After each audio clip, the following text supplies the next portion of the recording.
I'd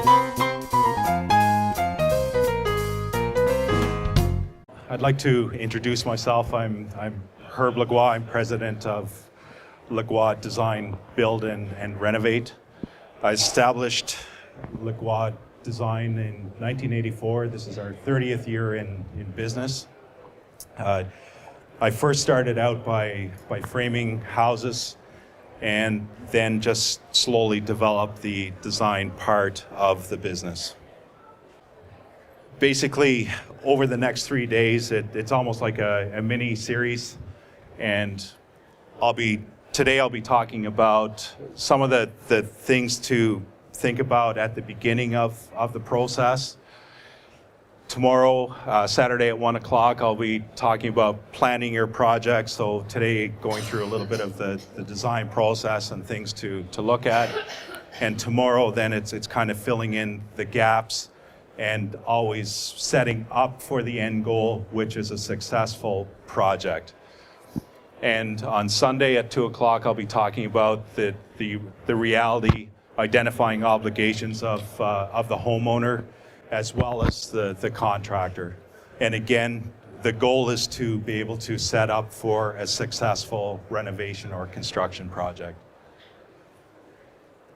So things to consider before starting. So is anybody planning on doing a renovation or an addition in the crowd? How long have you been thinking about it? Pardon me? Okay. Cool. Okay. Well, certainly we get all kinds of clients. There's some clients that think about a renovation addition for 10, 15 years. And then we have clients that wake up this morning and go, ooh, I need to renovate. And so my number one advice is don't rush for the sake of rushing. Take your time with the process and enjoy the process. You will be investing a lot of time and energy, and as well, it will be a monetary investment.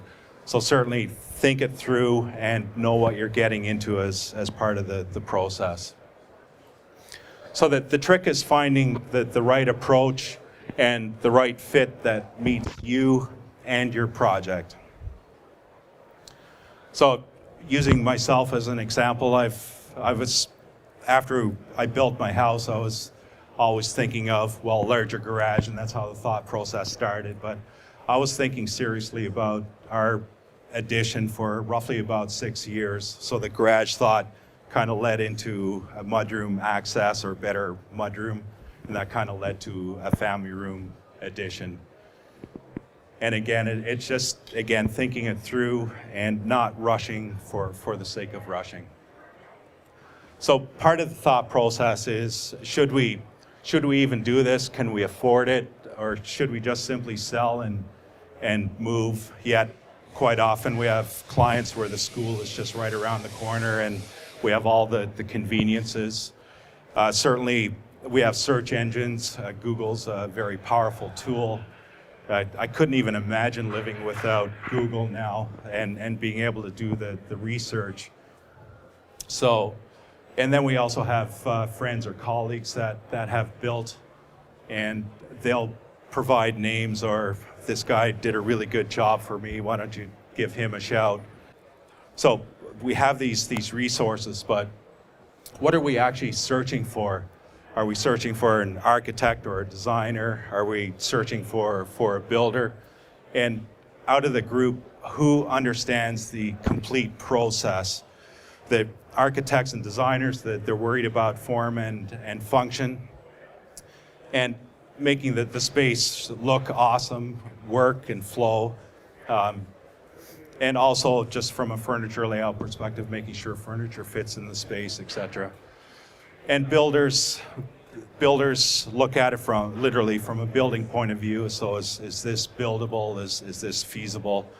So will the two mesh? And out of the group, who understands the complete process? And also, often we get examples of where somebody calls a company and says, okay, how much does an addition or a renovation cost? And the builder will say, well, do you have a set of plans? No. Well, okay, here's the name of a buddy of mine, he does plans, so go get a set of plans done and then come back and I'll be happy to give you a price. And then on the other end of the scale, we have builders that simply provide a cost on the spot and sign here, we'll get you into your schedule and then we'll worry about the details.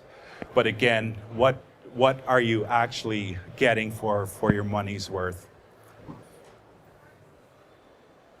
Again, stressing it's your dream, you're investing energy, you're investing time, and you're going to be investing money towards your achieving your dreams as well. Over the years, I had the role of a builder, so I did building only. So somebody came in with a set of plans, and then we built it. And also, my background is architectural, so I do the designs, and I've designed only. But what I found with that process, there's a missing link going from design to the actual construction. And what I found over the years, there's missing information or missing elements. So what we determined was that the best value for our clients is a design build approach. So we look at the architectural component, and then we look at the selection process and fitting in all the components to the build process. So it's all fluid underneath one roof. And it's my belief, and certainly our approach from a design and build perspective, it is the best value for clients. And also, would it not be beneficial knowing up front that the construction project or what you're thinking of isn't feasible? So what if you called me and you're thinking of doing a 20 by 20 addition and you give me a budget of 50 grand, and oh, by the way, I'm thinking of doing a little bathroom over here, and oh, by the way, some of those windows are leaky, so we have to change out the windows. Oh, I'd like a finished basement. And well, if we're doing this, let's reshingle the roof at the same time. So, okay, well, what you're thinking of is, let's say, 200,000.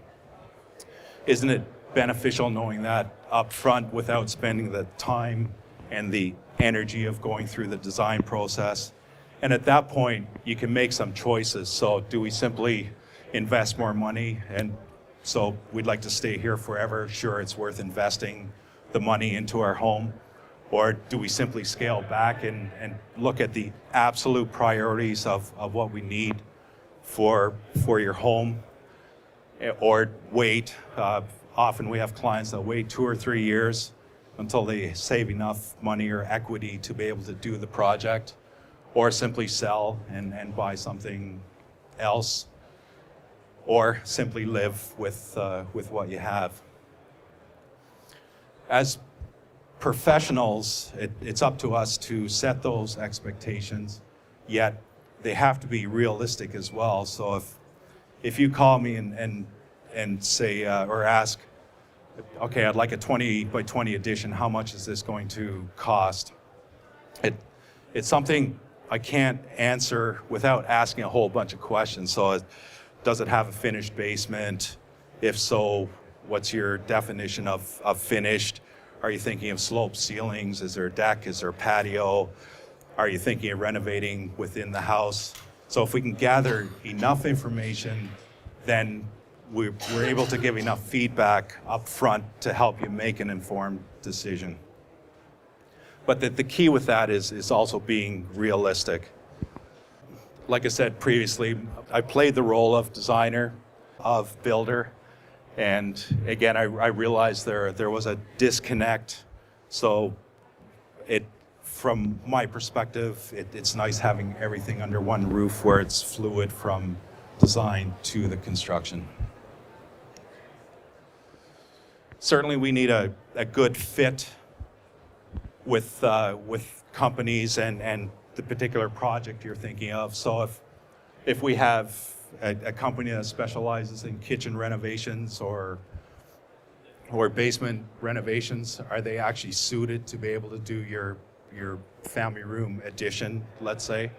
And they might be, but you have to ask the question as well. So there has to be a good fit. For us, for example, if we were asked to do a 5-story condo unit, that's something we would not entertain doing. That's not our specialty. And there's other companies out there that are much better suited and give better value because they specialize in what they do. Also, do your homework. Ask questions. Don't be afraid to ask builders or designers questions. Are they members of OAA, Ontario Association of Architects, AATO, it's Architectural Technologists, REDO is the interior design. These are just listing a few, but GOBA is the Ottawa Home Builders Association.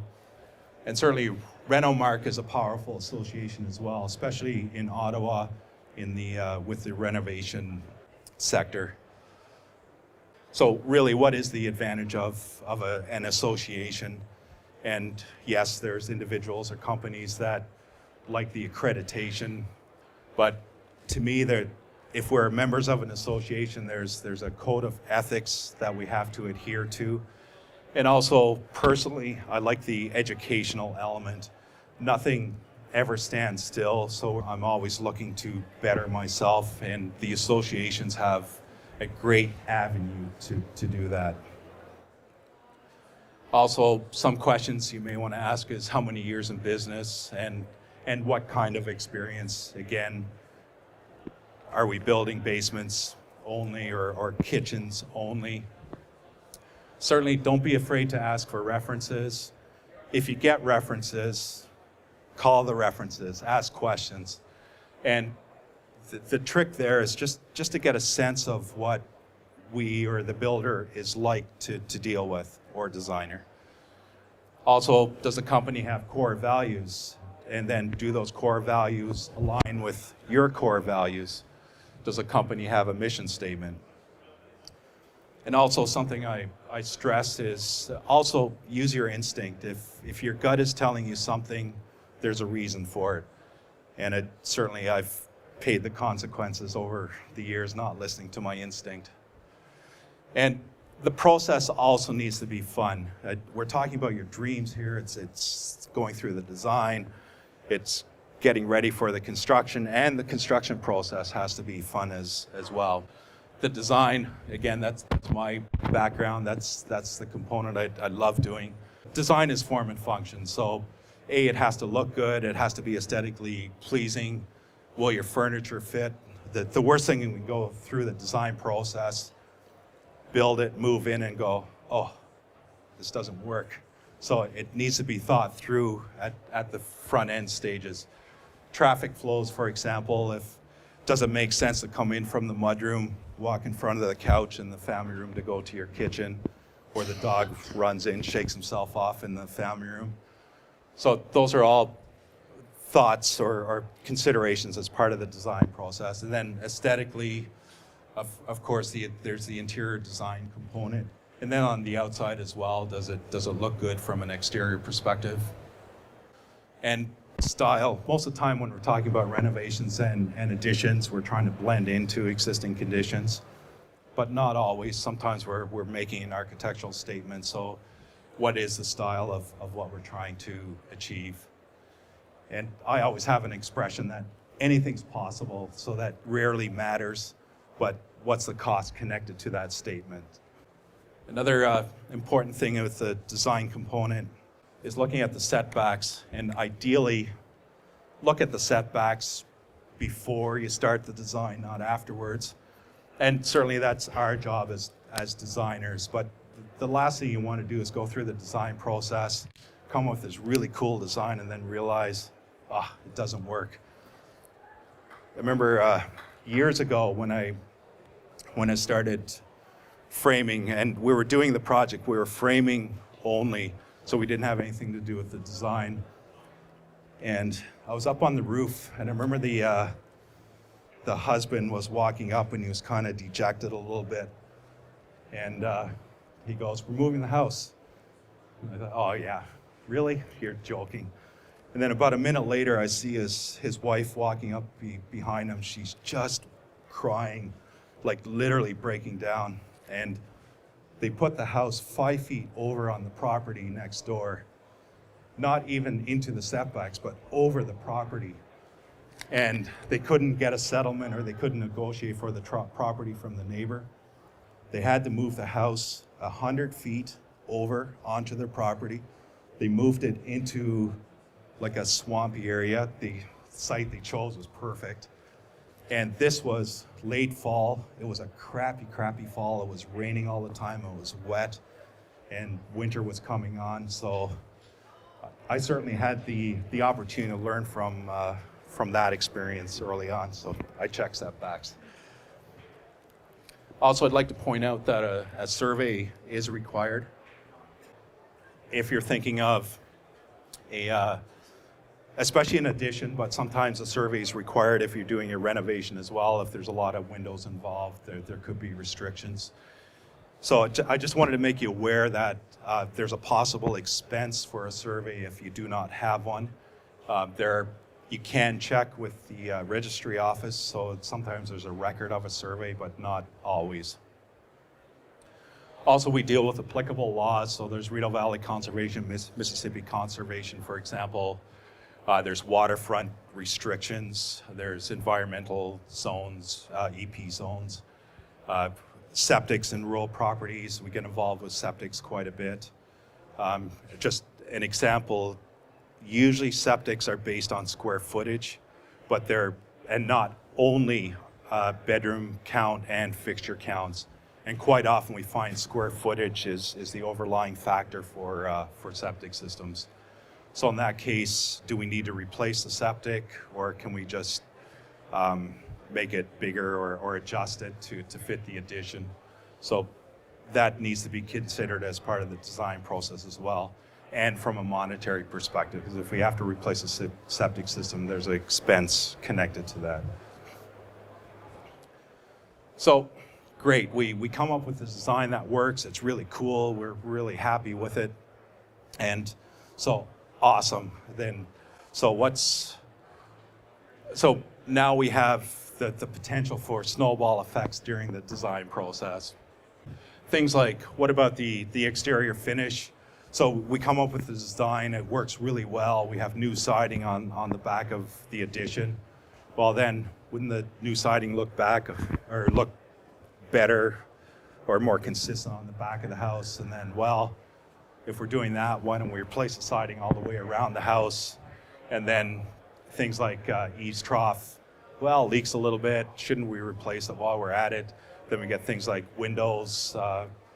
Well, the windows leak a little bit. Shouldn't we replace the windows? And oh, by the way, we have a little draft in the corner. Wouldn't it be nice to think about insulation all the way around the house? Things like shingles. Well, our shingles are getting a little bit old, or often we're tying in shingles. So wouldn't it make sense to replace shingles throughout the rest or on the rest of the house?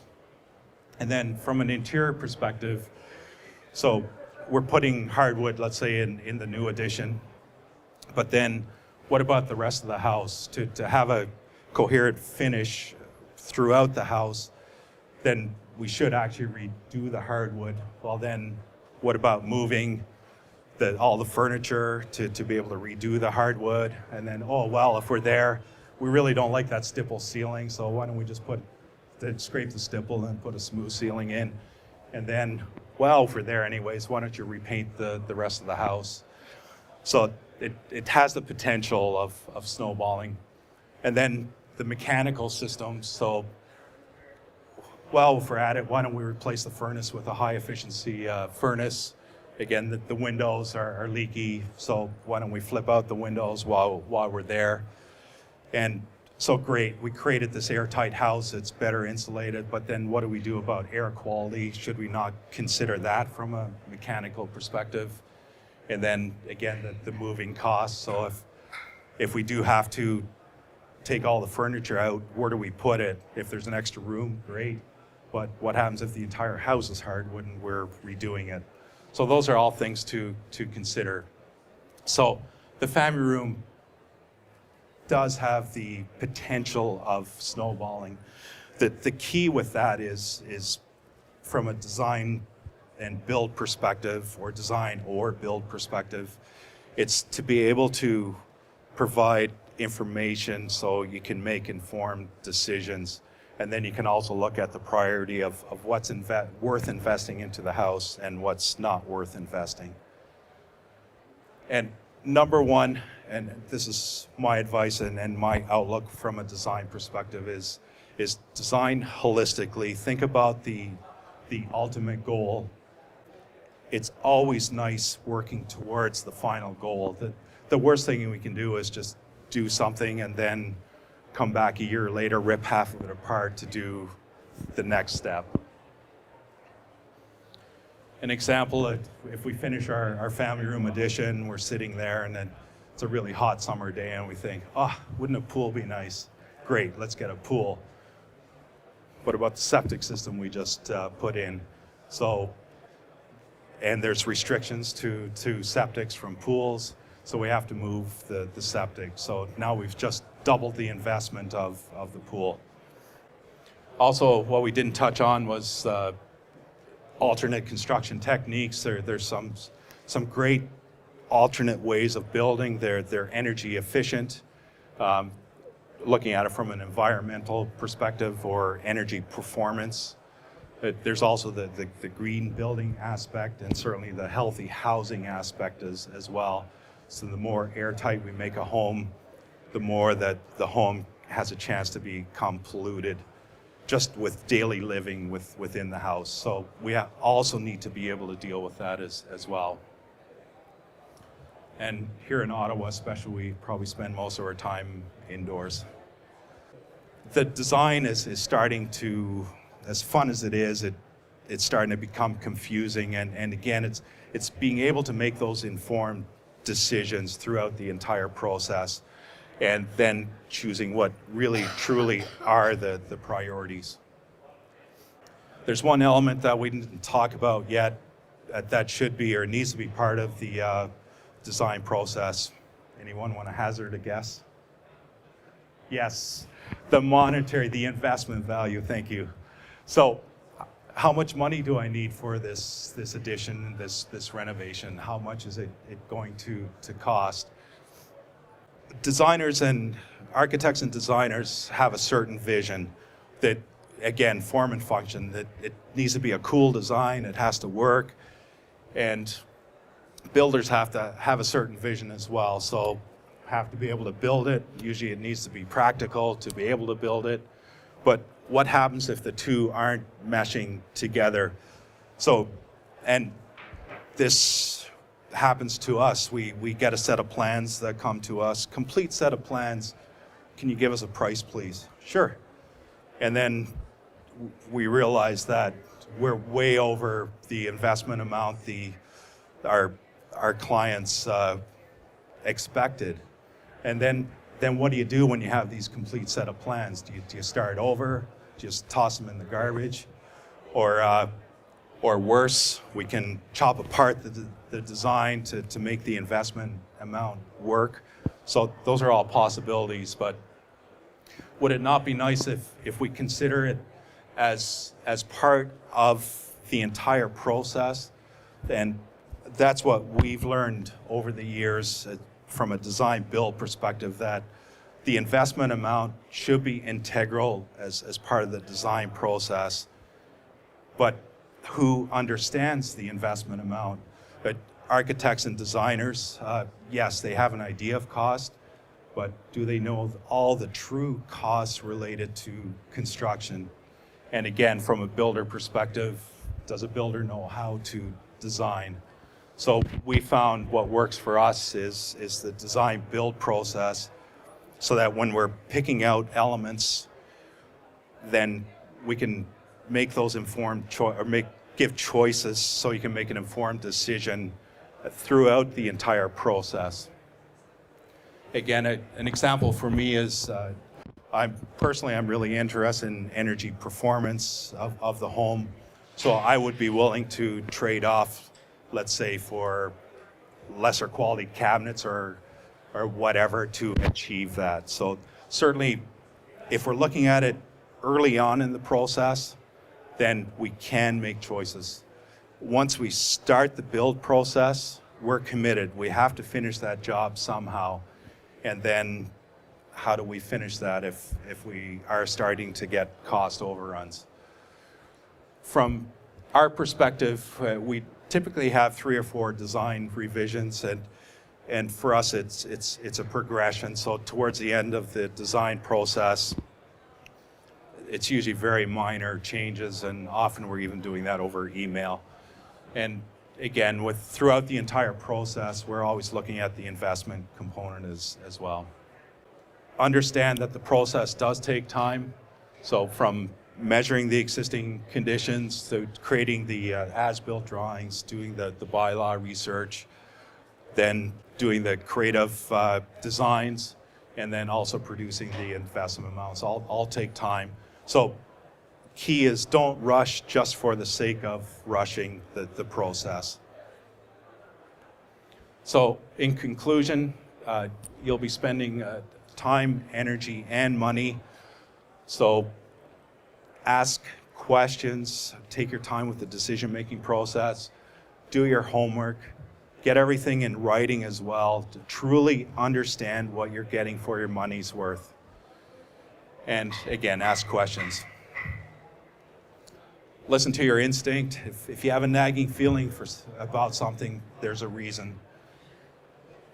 And repetitive, take your time. Also, make sure your designer has a holistic approach. Think about the end result, your long-term goals. And also for us, from a designer perspective, it's for us to ask the questions as well. So certainly we have immediate concerns that we need to achieve, but if your long-term goal is to retire in the home, well, should we not be setting up for certain things long-term as well? Also, don't be afraid to share your goals. If you have something in mind, let us know. Also, don't be afraid to share your investment amount as well. A reaction we quite often get is, well, if we give this guy the number, all he's going to do is design towards that number. No, the goal with us is to make sure it's realistic, but then also making sure that we're not designing something that's like 2 or 3 times as expensive, and then it's not feasible. And also, if you don't know what the investment amount is, then certainly us as professionals can also give you a sense of what things are worth. So, and then that'll help you decide if it's worth investing into the house as well. And above all, have fun with the process and enjoy it. So tomorrow, this is more or less a mini series. So tomorrow we're going to talk about the next segment. So it's all about planning for the success of your project. So there's a lot of things that need to come into play to be able to actually build what we've designed. So it's really defining the goals of what you're trying to achieve. An example is, sure, we have a design. Can we build now? Sure we can. But what about how will it be finished? What kind of baseboards, what kind of casing, what kind of windows are you putting in? The kitchen sink, is it stainless steel? Is it porcelain? Is it undermount? Or countertop solid surface?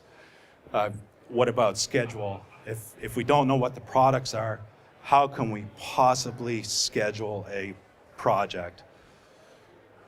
Things like hazardous material testing or remediation, that's all part of it. What about this? What about that?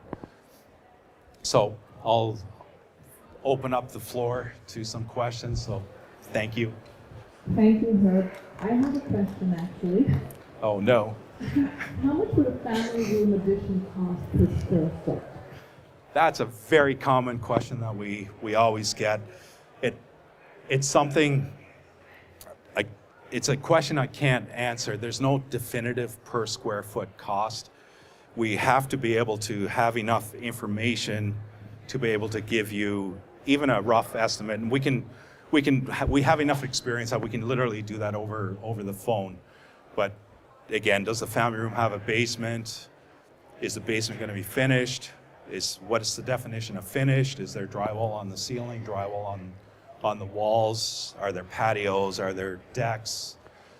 What kind of finishes? And then what's happening inside the house? Are we doing any renovations there? So great question, which I can't definitively answer. Concerned about references, because as a builder, would you not want to just give me your best reference people or your brother-in-law or your nephew or someone? So sometimes I'm very concerned about putting references from certain people. And I don't know that they're honest references. Yeah, that's a great question. We don't give out nephews and family as references. Yes, of course we give out references for successful projects, but the trick is to drill down and ask questions when you talk to people, and just ask how the process was, what were we like to deal with, and try to pick up on some of the maybe positives and negatives, and just you can get a sense talking to people as well, and truly how happy they are with the process.